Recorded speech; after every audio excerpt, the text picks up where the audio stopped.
Hey, good morning everyone. Welcome to Everyday Faith Day 4. Hope you guys are doing amazing today and excited to jump in to the passage today, which comes from Psalm 144:15, and it simply says this: Joyful indeed are those whose God is the Lord.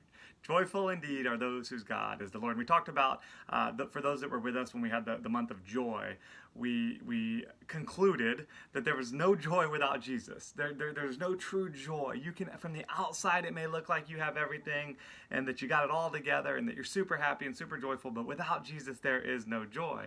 And let's jump into what the rest of this devotion says today. It says, several millennia ago, the psalmist penned these words as an expression of his heart and his experience.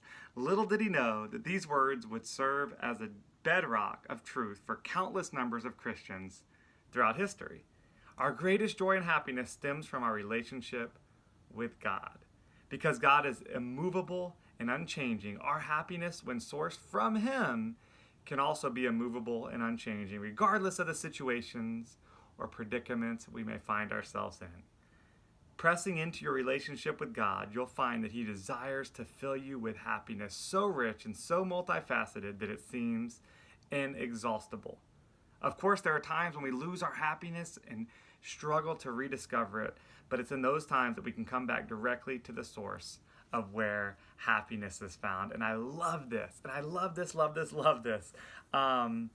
So we talked about no joy without Jesus, and though happiness may be a little bit different, there is zero way to be truly happy without Jesus. Not material possessions, not money, not things, not relationships, other than that relationship you have with Jesus.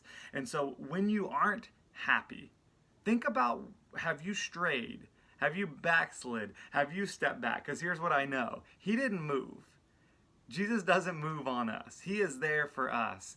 And if we're not walking with Him, I think that's when our happiness isn't where it should be. And so focus on that. If you say, well, I'm just not a happy person, you're not born that way. What does your relationship look like with Jesus? And when you are closest to Him, I think that's when you're going to be happiest. So that's my challenge to you. If you feel like, man, I'm just not in a happy place right now. Are you in the Word? Are you spending time with Jesus? Because guys, I promise you, He hasn't moved. He's there for you. And that's where your true happiness will be found, in that relationship with Him. And then it'll be contagious as others follow your lead. So guys, be blessed. Have an incredible day. And I can't wait to see you guys tomorrow. Bye-bye.